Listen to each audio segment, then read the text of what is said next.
A large body of research on bullying has provided evidence of severe negative effects, which may include long-term damage to self-esteem, social self-worth, and reduced academic achievement, loneliness, as well as decreased emotional well-being. And joining us now to discuss how to reduce the harmful effects of bullying are legal practitioner Kwaita Velem, as well as clinical social worker Claudia Root. Good evening to you both, and thank you so much for your time tonight. I'll just begin with you, Kwaita.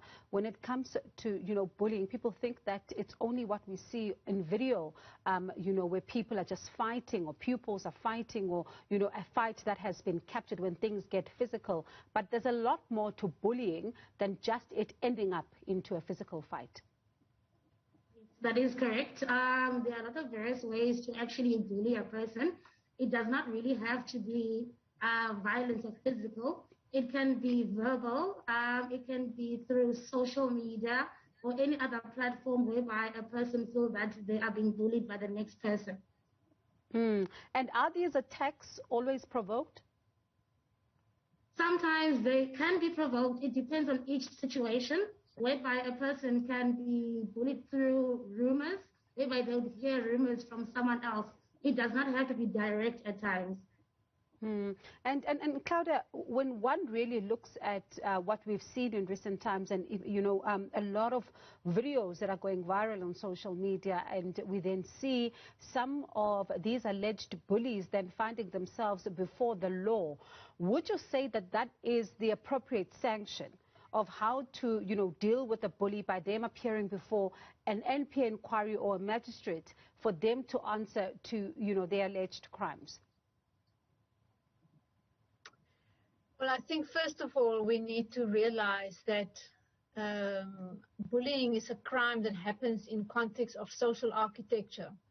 So as the adults in the community, we need to ask ourselves, where do our children find ourselves today? So I don't necessarily agree that we need to take the children to court. I believe that we need to look at restorative justice that needs to happen within the context of the community of the bully and the community of the bullied, and that in that the bullied person almost needs to come forward and say, what is restoration and repair going to look like for me? Now, if I take you to the Justice Department and to court, we in effect are actually doing exactly the same as what the bullied has done. And with that, I'm not condoning what they're doing, and I'm not saying that they shouldn't be kept accountable. But restorative justice needs to happen within a relational context. That's the one thing. The second thing is there's been a lot of research done, especially in Canada, Toronto, Jamaica, around the bystander effect. Who do you think make the videos? The bystanders 98% of the time support the bully. And we need to turn the bystanders into active participants in the sense that, how do we stop this? How do we intervene and we actually stop the bullying? And also, why don't we turn the bully's skills of dominance into something that's positive? And remove the labels. And Kwaita, you're somebody that deals with the law, and listening to what Claudia is saying, what are then your sentiments to that? Do you agree with the fact that a holistic approach may be looked into here, or simply appearing before magistrates is a way to go? Firstly, we have laws that actually protect people that have been bullied at schools. For example, the first step to go to is if a person is being bullied, the parent or legal guardian, they should then report the bullying to the school's governing body as soon as possible, whereby a disciplinary hearing can be held in terms of the school's code of conduct. So we have various laws that actually can assist when it comes to bullying. It does not necessarily have to go to any magistrate court at first. However, there are laws that actually protect the children from being bullied at school. For example, at school, we have what we call a South African Schools Act, right? It's whereby it stipulates that bodies must have a code of conduct. The schools should have specific procedures in place to deal with the case of bullying at schools as a form of punishment. We also have another act. It's called a Children's Act. It allows the victim to bring a case to court.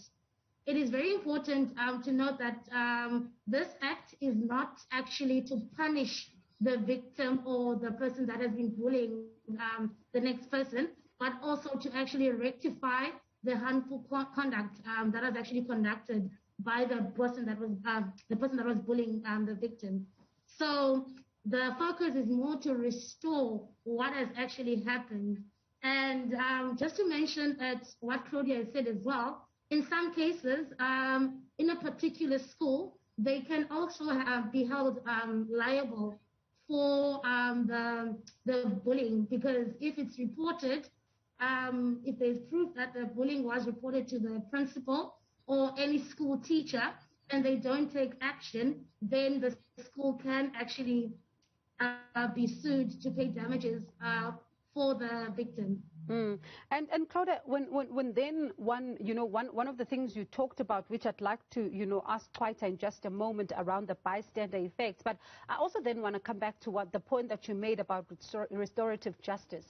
What does it look like at face value, particularly for a family? I'll use Lufuno's family. I'm sure you've seen in the news, she took her own life, allegedly as a result of this, because there is a letter that she then wrote. There was a lot of anger, with some saying that we shouldn't be talking about restorative justice in this particular instance, because one family has lost a daughter and another family is now dealing with the consequences of what are said to be their daughter's actions. How then do you reach common ground to reach out to both families here?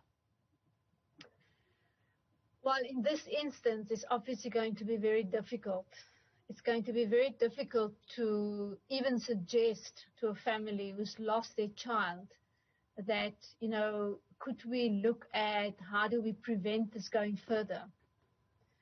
But in the case of, if there's been a victim that hasn't died or lost their life, it's very important that restorative justice can only work if the victim and the victim's parents is prepared for the process, because they need to be willing to enter into a dialogue with the other person. And that's where the parents come in, and the parents is so important to understand that have they seen certain behavior in their children. We need to understand that a school is a microcosmos of the society. So when my child goes to school, it's not the child as an individual. My child goes there as part of my family. So what has my child been exposed to in my house or not received in my house that they go and express at school? So parents need to stand back and say, because parents are very quick to run to the school and say, why have you not taken responsibility? Why have you not done this? But what are we doing and noticing? Because our children go and mirror what they see happens at home, what they see happens in the society, what they see is okay in society. So how do we as parents then say, I actually have seen certain behavior in my child, I'm prepared to come forward and work with, and also not, say, I actually don't want to have anything to my child, they must be punished. How do you as a family then come and support the bully and the bullied and form a circle around them? So restorative justice is we allow the bully to say, your behavior is not okay, but we're going to form a circle around you of support, while there's some actions that you need to take to show accountability. So maybe the bully needs to become involved, for instance, in a campaign at school around what does conflict resolution looks like. Maybe they need to start writing a paper and an essay about why their behavior was not good for the other person, but it's in a context of being surrounded by a community that support them.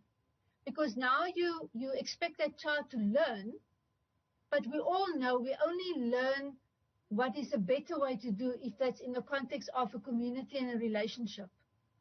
And it's time that in South Africa we need to all start learning how that looks like, because we're in infant stages as far as that's concerned. And Kwaita, you know, Claudia mentioned something very important, and that's the bystander effect. The people that are standing by, taking the videos, while others are also cheering on instead of breaking up, you know, a fight. What then becomes the responsibility of these particular individuals? Right. Firstly, when it comes to bullying, especially at school, there are children that were actually never taught about what actually bullying is, as well as what effect it has on the victim. So therefore, we might actually blame the children that are bystanders, but if we look at it and go deeper, if we interview them, they do not know the actual effect on the victim. For them, it would be a social thing to prove who's more better than the other one. So therefore, if schools can actually take an initiative to make sure that children are actually taught what the consequences are for bullying, then it would be a change when it comes to them being bystanders instead of now. I meant to say they'll be bystanders at most of the time, but then if they were taught better, they'll know that if someone is being bullied at school, they'll be able to stop it because they have been educated about the consequences and long-term effects of bullying. And Claudia, as we round up this discussion, let's talk then about the long-term effects of bullying, you know, and really when you look at issues around cyberbullying as well, because sometimes that's where things begin, what could some of these be? Well, you know, in the 90s, or it might even be before that, overseas they've done a study called Adverse Childhood Experiences. And that is experiences that children have between the age of birth and 18 that have detrimental effects on their neurodevelopment, but their development as a person as a whole, and specifically without the support of an empathetic adult present. And if you look at the correlation between those incidents, of which bullying is definitely one, and where children often can't go and share with an adult, they're too scared to go and speak because maybe they've even been threatened. If you go and speak about this, you know, something worse will happen to you. The neurological effects in terms of what trauma does, that stressful energy that stays behind in the residue in your nervous system, those can lead to other harmful behavior because you almost then become that you stay in a in your reptilian brain. So how do I go and just survive today? And if you've not had support, what you then want to do is, I just want to get out of here. And often violence becomes then the option for them, or drug abuse, or any way that I can just get away from this. So relational context and relational help to ask don't become a context. And here I want to advocate for 1,000 Women, One Voice, who does trauma training for South Africans, even globally, on WhatsApp, to teach people what is the effect of trauma and even of bullying on people in the long run. And we mustn't underestimate, if a child only has one person that can support them through the bullying, that's already going to make an effect, because it is like they will realize, I'm not alone. I don't have to go through this alone, and someone is there to support me. All right. Thank you to you both for your time tonight. Certainly do appreciate those insights. That was legal practitioner Kwaita Velem and clinical social worker Claudia Root.